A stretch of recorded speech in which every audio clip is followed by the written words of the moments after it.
Assalamualaikum warahmatullahi wabarakatuh. Alhamdulillah, bertemu kembali dengan saya. Saat ini saya sedang berada di Jakarta menuju Cirebon. Perjalanan di tol dari Jakarta menuju Cirebon adalah pengalaman yang penuh cerita, membentang melalui jalan bebas hambatan yang menawarkan pemandangan yang beragam, mulai dari gemerlap kota metropolitan hingga hamparan pedesaan yang menenangkan. Perjalanan melalui tol layang Sheikh Mohammed bin Zayed, MBZ, yang menghubungkan Jakarta dan Cikampek, adalah pengalaman yang menarik dan nyaman, terutama bagi mereka yang ingin menghindari kepadatan lalu lintas di jalur bawah. Jalur layang ini membentang sejauh 36,4 km, menjadikannya salah satu tol layang terpanjang di Indonesia. Dibuka sejak akhir 2019, tol ini menjadi alternatif utama bagi para pengendara yang ingin menempuh perjalanan ke arah timur Pulau Jawa, termasuk menuju Cirebon. Perjalanan dimulai dari gerbang tol di Jakarta atau sekitarnya. Saat memasuki tol layang MBZ, perbedaan langsung terasa. Tidak ada persimpangan atau persinggahan seperti di jalur bawah, sehingga perjalanan di sini cenderung lebih lancar dan bebas hambatan. Dengan ketinggian sekitar 15 meter di atas permukaan jalan, para pengendara disuguhkan pemandangan luas dari berbagai sudut kota dan wilayah sekitar. Pada pagi hari, cahaya matahari yang lembut menambah keindahan suasana, sementara di malam hari, gemerlap lampu kota menciptakan panorama yang memukau. Keunggulan utama dari jalur ini adalah kecepatan dan efisiensinya. Dibangun khusus untuk mengurangi kemacetan di tol Jakarta Cikampek bawah, tol layang ini memungkinkan kendaraan bergerak tanpa gangguan dari kendaraan berat seperti truk besar yang tidak diperbolehkan melintas. Namun, karena jalur ini cukup panjang tanpa rest area, penting bagi pengendara untuk memastikan bahan bakar kendaraan penuh dan kebutuhan lainnya telah disiapkan sebelum masuk. Melintasi tol layang ini, pengendara dapat melihat lanskap urban di bawahnya, termasuk kawasan industri, perumahan, dan persawahan di kejauhan. Selain itu, jalur layang MBZ juga dikenal dengan strukturnya yang modern dan kokoh, sebuah karya rekayasa yang membanggakan bagi Indonesia.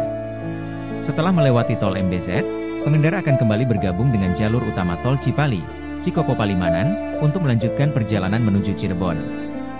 Disinilah suasana perjalanan mulai berubah, dari modernitas jalan tol layang menuju ketenangan jalan yang dikelilingi alam pedesaan. Perjalanan ini menjadi kombinasi sempurna antara kenyamanan teknologi modern dan keindahan alam tradisional, menciptakan pengalaman berkendara yang tak terlupakan.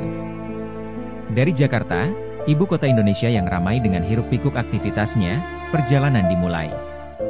Jarak antara kedua tempat ini sekitar 200 km dan dapat ditempuh dalam waktu sekitar 3 hingga 4 jam melalui tol Cipali, Cikopo, Palimanan. Pilihan mode transportasi pun beragam, mulai dari kendaraan pribadi, bus antar kota, hingga kereta api. Masing-masing mode transportasi menawarkan pengalaman yang berbeda. Jika menggunakan kereta api, perjalanan dimulai dari stasiun Gambir atau Pasar Senen menuju stasiun Cirebon dengan pemandangan sawah, perkampungan, dan lanskap pedesaan yang menenangkan sepanjang perjalanan. Perjalanan ini bukan sekadar tentang jarak yang ditempuh, tetapi juga tentang makna yang dirasakan. Dari kota metropolitan Jakarta yang modern menuju Cirebon yang penuh sejarah, setiap momen perjalanan adalah refleksi akan keragaman dan kekayaan budaya Indonesia. Sebentar lagi, perjalanan panjang di tol akan berakhir, dan gerbang keluar tol menuju Cirebon semakin dekat. Suasana di dalam kendaraan mulai berubah, rasa antusias perlahan menggantikan lelah, karena tujuan yang dinantikan sudah di depan mata. Pemandangan di luar jendela mulai menawarkan nuansa yang berbeda dari jalur tol yang seragam. Kini, terlihat lebih banyak aktivitas lokal, perkampungan kecil, sawah yang hijau, dan hiruk-pikuk kendaraan yang bergerak menuju pusat kota Cirebon. Begitu melewati gerbang keluar tol, sensasi perjalanan berubah sepenuhnya. Kini, jalan raya yang lebih sempit dengan lalu lintas lokal menjadi bagian dari perjalanan. Kendaraan melambat untuk menyesuaikan dengan ritme kota. Jika Anda menurunkan kaca jendela, udara pesisir mulai terasa segar, dengan aroma laut yang samar-samar menyapa hidung. Suasana Cirebon yang khas pun mulai menyambut.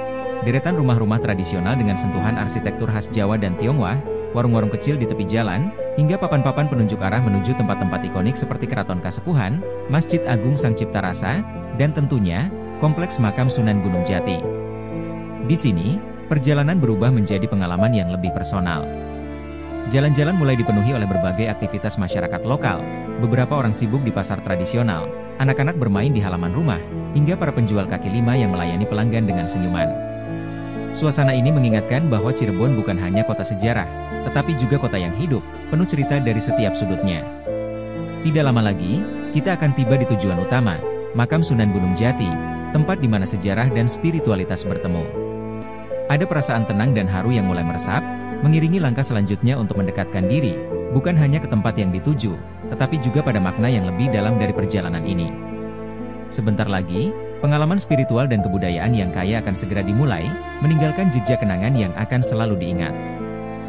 Setelah mengunjungi beberapa masjid ikonik di Cirebon, saya melanjutkan perjalanan menuju Gunung Jati, sebuah tempat yang penuh makna spiritual dan sejarah.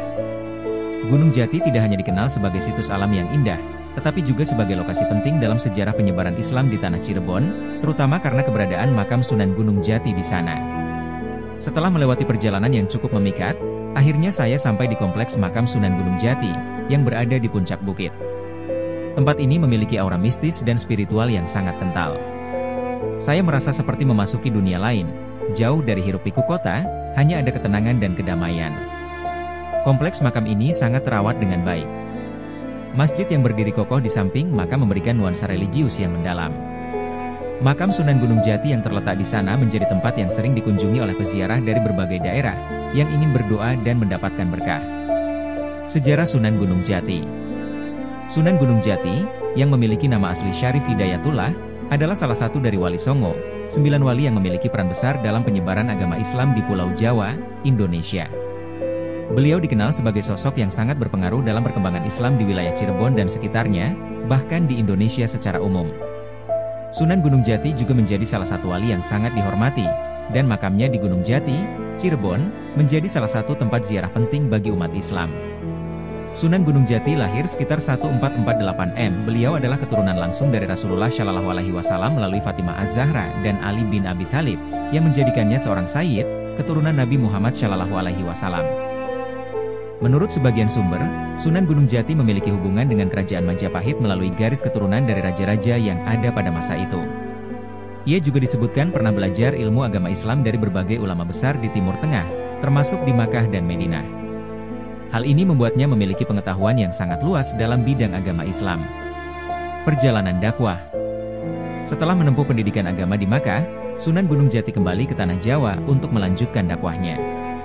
Pada sekitar usia 20 tahun, beliau menetap di Cirebon, yang pada waktu itu merupakan kawasan strategis bagi penyebaran agama Islam. Sunan Gunung Jati mengembangkan dakwah Islam di wilayah Cirebon dengan pendekatan yang bijaksana dan penuh kebijaksanaan. Beliau dikenal sebagai sosok yang ramah, menghargai tradisi lokal, dan berusaha untuk mengintegrasikan ajaran Islam dengan budaya masyarakat Jawa. Pendekatannya yang lembut dan tidak konfrontatif membuat banyak orang menerima ajaran Islam dengan penuh hati. Sunan Gunung Jati adalah pendiri Kesultanan Cirebon pada 1529 M. Melalui pengaruh dan kecerdasannya dalam berpolitik, beliau berhasil menjadi Sultan Cirebon pertama dan berperan penting dalam pembentukan kesultanan tersebut. Dengan kesultanan ini, beliau tidak hanya berhasil menyebarkan agama Islam di Cirebon, tetapi juga memperkenalkan sistem pemerintahan yang Islami. Sebagai sultan, beliau mendirikan kerajaan Islam yang menjadi pusat kegiatan dakwah di wilayah tersebut. Cirebon menjadi kota penting dalam sejarah Islam di Jawa Barat. Kesultanan Cirebon juga menjadi tempat bertemunya berbagai budaya dan tradisi, mengingat Cirebon merupakan jalur perdagangan penting di jalur Laut Selatan. Peran dalam penyebaran Islam. Sunan Gunung Jati sangat dihormati karena perannya dalam mengembangkan agama Islam. Tidak hanya di Cirebon, beliau juga menyebarkan ajaran Islam ke wilayah sekitar, termasuk Banten dan Jakarta, pada masa lalu. Beliau juga berjasa dalam memperkenalkan ajaran Islam Ahlus Sunnah wal Jamaah di wilayah Jawa. Sunan Gunung Jati menikah dengan Ratu Ong Tin, seorang wanita dari keturunan Tiongkok yang kemudian menjadi Sultanah, Ratu, Cirebon. Dari pernikahannya ini, beliau memiliki beberapa anak, yang diantaranya turut berperan dalam penyebaran Islam di berbagai wilayah. Sunan Gunung Jati meninggalkan banyak ajaran dan wasiat yang menjadi pedoman bagi umat Islam, terutama dalam hal ketakwaan, toleransi, dan kerukunan antar umat beragama. Beliau selalu menekankan pentingnya menjaga hubungan baik dengan sesama, menghormati perbedaan, dan menyebarkan Islam dengan cara yang penuh kasih sayang dan tanpa paksaan. Wafat dan makamnya. Sunan Gunung Jati wafat pada 1568 M. Beliau dimakamkan di Gunung Jati, sebuah bukit di kawasan Cirebon yang kini menjadi tempat ziarah utama. Makam beliau menjadi salah satu tempat yang paling dihormati oleh umat Islam di Indonesia. Demikian yang dapat saya sampaikan, apabila ada kesalahan atau kekeliruan mohon dimaafkan. Jangan lupa, like, share dan subscribe channel YouTube ini. Terima kasih. Wassalamualaikum warahmatullahi wabarakatuh.